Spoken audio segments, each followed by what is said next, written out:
दुनिया में गुजरने वाली सल्तनतों के अरूज व ज़वाल में एक चीज़ हमेशा मुश्तरक रही है कि जब अरूज और खुशहाली का वक्त था तब मौजों के लिए बादशाह दस्तयाब होते थे, और जब ज़वाल और कत्लो गारत और पसमानदगी और ज़वाल का वक्त आता है तब मरने के लिए सिर्फ़ और सिर्फ उस मुल्क के उस रियासत के गरीब आवाम को सामने कर दिया जाता है। बिस्मिल्लाहिर्रहमानिर्रहीम। हर देखने और सुनने वाले को अस्सलाम वालेकुम। इस उम्मीद के साथ कि आप जहां होंगे खुश होंगे, आज की वीडियो का आगाज़ करते हैं।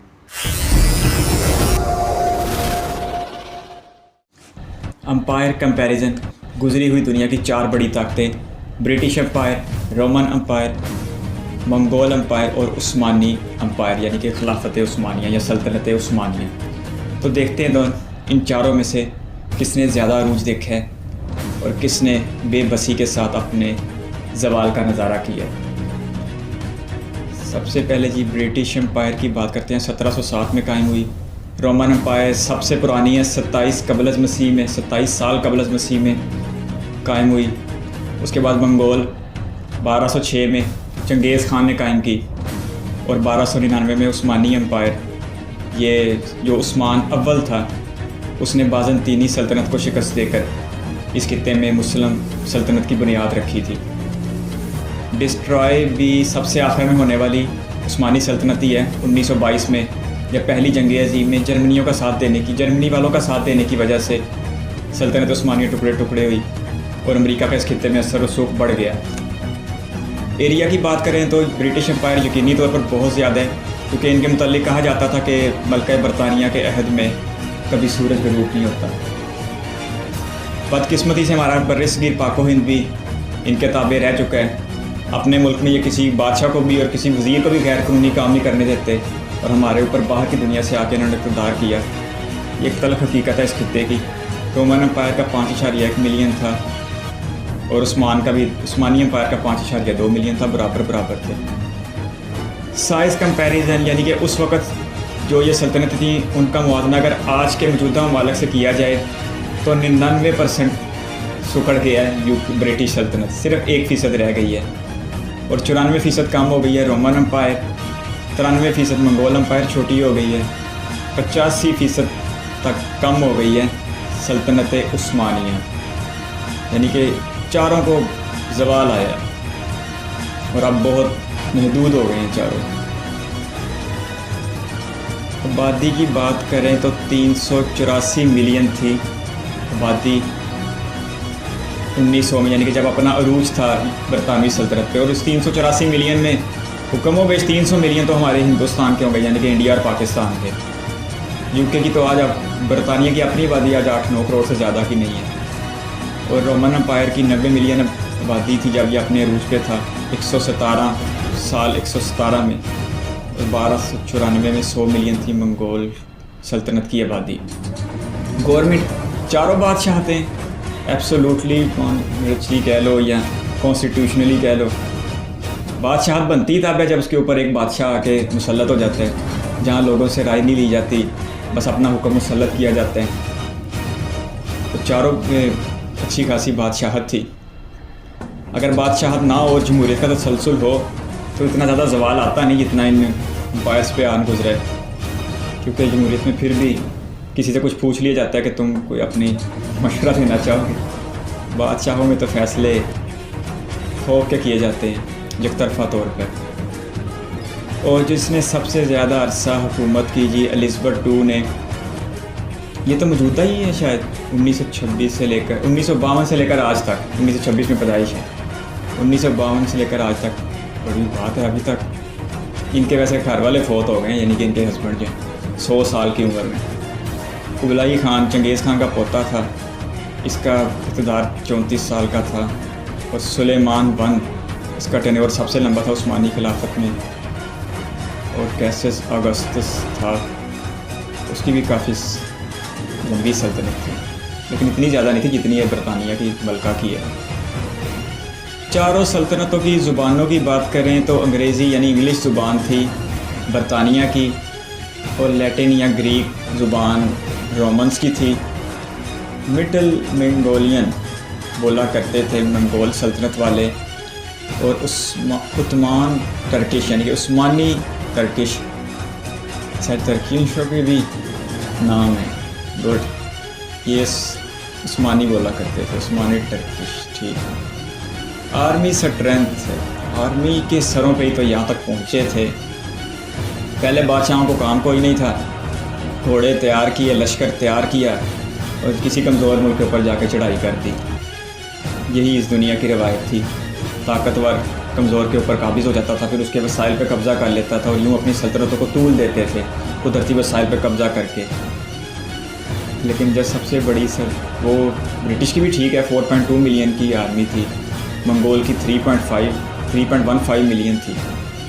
इस लिहाज से रोमन्स बहुत थोड़े थे, 0.45 मिलियन, 4.5 लाख की फौज थी। फिर वो वक्त भी तो बहुत पुराना ना, 2000 साल पहले की बात है। मिलिट्री हिस्ट्री की बात करें तो किसकी फ़ौजी तारीख़ कामयाबियों के साथ रकम है, और जो विक्ट्री की शरह वो सबसे ज़्यादा यूके की है, 78% तक विक्ट्री की शरह, 72% तक रोमन जीतते थे, 59% ये थोड़ी है। मंगोलों को इसका मतलब है अच्छी खासी शिकस्त का सामना भी करना पड़ा है कई महाजों पे, और उस्मानियों की तो फिर बिल्कुल ही थोड़ी है, सिर्फ 53%। आधी जंगें जीते, आधी हारे। लेकिन यूके की, बरतानिया की बहुत अच्छी है रिकॉर्ड है इसको लेके, सब फ़ौजों को लेके। और मेजॉरिटी रिलीजियस की बात करें तो हिंदुज़म था यूके का, इनके बरतानवी सल्तनत का, क्योंकि वो इस खित्ता हिंदुस्तान की वजह से ही था। और रोमन्स की क्रिश्चियनिटी थी, रोमन्स मुसलमानों के हाथ में एक बार फतह भी हुआ था 7वीं सदी ईस्वी में। और ये जो मंगोल थे ये कोई टिनकरिज्म था, यानी कि ना कोई इल्हामी मज़हब नहीं है। और उस्मानी की सल्तनत तो खालिसतन इस्लाम की बुनियाद पर रखी गई थी। जब ये इन्होंने बाज़ल्तीनियों को शिकस्त दी थी और कस्तंतुनिया को फ़तह किया था, उस वक़्त कस्तंतुनिया, जो इसको आज इस्तांबुल कहते हैं, उभरती हुई दुनिया का एक बड़ा मजबूत शहर था और बड़ा खुशहाल शहर था जिसकी दुनिया में बड़ी अहमियत थी। करेंसी की बात करें, क्योंकि पैसे के बगैर तो घर नहीं चल सकते, माशरा नहीं चल सकता, तो मुल्क कैसे चलेगा जी। तो पाउंड करेंसी थी यूके की, और तकरीबन ये तो आज भी है, शायद इसी की कोई शक्ल है जो अब मौजूदा बरतानिया में राइज है। सोलिडस रोमन्स की करेंसी थी, और डाडी जिंगजाम, ये नाम ही बड़े अजीब हैं, ये मंगोल खर्चा करते थे। और उस्मानी लीरा और आप वाले को कहते हैं टर्किश लीरा, जिसका आजकल अमरीकी डॉलर ने सही फरकस निकाला हुआ, बहुत माशी हालात पतले हैं आजकल तुर्की में। जीडीपी 526 अरब डॉलर की थी 1870 में, आज से 150 साल पहले भी 526 अरब डॉलर की मैशत थी यूके की, और उसमें बड़ा हिस्सा हिंदुस्तान का ही था। 32 बिलियन डॉलर की थी रोमन्स की अपने वक्त के हिसाब से, ये भी बहुत ज़्यादा है क्योंकि ये साल 150 का वाक़या, यानी कि आज से 1900 साल पहले की बात है। और 148 बिलियन डॉलर की जीडीपी थी मंगोल्स के पास। उस्मानी भी खुशहाल थे, लेकिन इतने नहीं जितने बाकी तीन हैं। Source of income, Jagga tax लगाते थे जी उस्मानी, यानी कि रास्तों को कंट्रोल करते थे, समुद्री रास्तों को, तो वहाँ से नहीं इनकम आती थी। ट्रेड से इनकम आती थी यूके वालों को। और ये रोमन्स का देख लें जी, गुलामों की तिजारत करते थे, तो वहाँ से ये अपनी आमदन कमाया करते थे रियासत के लिए। इसके साथ साथ सिल्क रोड, यानी कि शाहराह रेशम तुर्की मंगोल वालों के लिए आमदनी का ज़रिया थी। मंगोल वालों ने इतनी पुरानी बनाई है ये सड़क। और तकसीम थी आइनी एतबार से या इंतज़ामी एतबार से 65 ममालक में, अपने रूज के वक्त 65 ममालक में सल्तनत बरतानिया फैली थी, बहुत ज़्यादा, आधी से ज़्यादा दुनिया, आबादी के लिहाज से भी, रकबे के लिहाज से भी।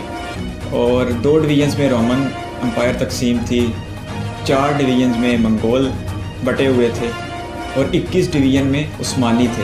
इन 21 डिवीजन में खित्ता अरब भी शामिल था, जिसे हजाज मुक़द्दस कहा जाता है। चारों सल्तनतें अपने वक्त की बड़ी शाहकार सल्तनतें थीं। हमने देखा उस्मानियों को, मंगोलों को, रोमन्स को और ब्रिटिश को। ब्रिटिश का 2 ज़रा माजी करीब का, इसलिए ज़रा इनके बारे में ज़्यादा मालूमात मिल जाती है। अगर ब्रिटिश का अपना किरदार देखें तो वो दुनिया भर में इंतहाई घटिया किरदार था। वो ऐसे कि इन्होंने अपने बादशाहों को, अपने ताकतवर लोगों को कानून के ताबे किया, लेकिन इनके लिए दूसरी दुनिया का कोई कानून नहीं था।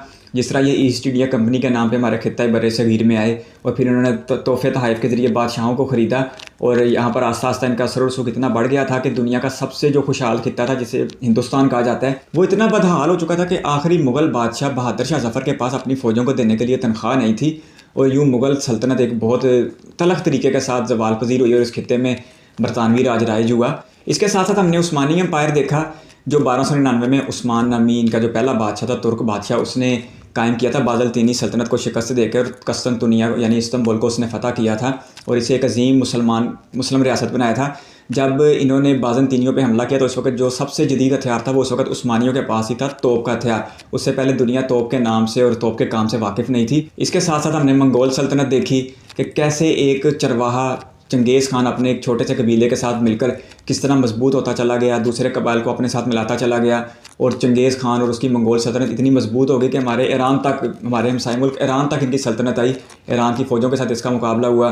और जिस तरह चंगेज़ खान के पोते हलाकू खान ने सकूत बगदाद में मुसलमानों पर और बगदाद के रहने वालों पर जो जुल्म पे सितम ढाए थे वो हमारे सामने आया और अब्बासी सल्तनत किस तरह रेत की दीवार की तरह गिरती हुई इनके कदमों में जा गिरी थी। और उसके बाद हलाकू खान ने यहाँ पर खोपड़ियों के मीनार बनाए। एक तल्ख मगर सच्ची हकीकत रही है हमारे माजी की। रोमन सल्तनत चूँकि माजी बईद का हिस्सा है, आज से 2000 साल पहले वो सल्तनत कायम की गई थी, इसलिए उसकी मालूमात कोई इतनी ज़्यादा ज़ुबान ज़द-ए-आम तो नहीं है। लेकिन 7वीं सदी ईस्वी में एक बार इसे मुसलमानों ने फ़तह ज़रूर किया था। दुनिया में गुजरने वाली सल्तनतों के अरूज व ज़वाल में एक चीज़ हमेशा मुश्तरक रही है कि जब अरूज और खुशहाली का वक्त था तब मौजों के लिए बादशाह दस्तयाब होते थे, और जब ज़वाल और कत्लो गारत और पसमानदगी और ज़वाल का वक्त आता है तब मरने के लिए सिर्फ़ और सिर्फ उस मुल्क के, उस रियासत के गरीब आवाम को सामने कर दिया जाता है। आपका कीमती वक्त का शुक्रिया। अगर आप भी किसी वीडियो पर रिएक्शन चाहते हो तो अपनी कीमती राय कमेंट बॉक्स में ज़रूर दीजिएगा। अल्लाह हाफिज़।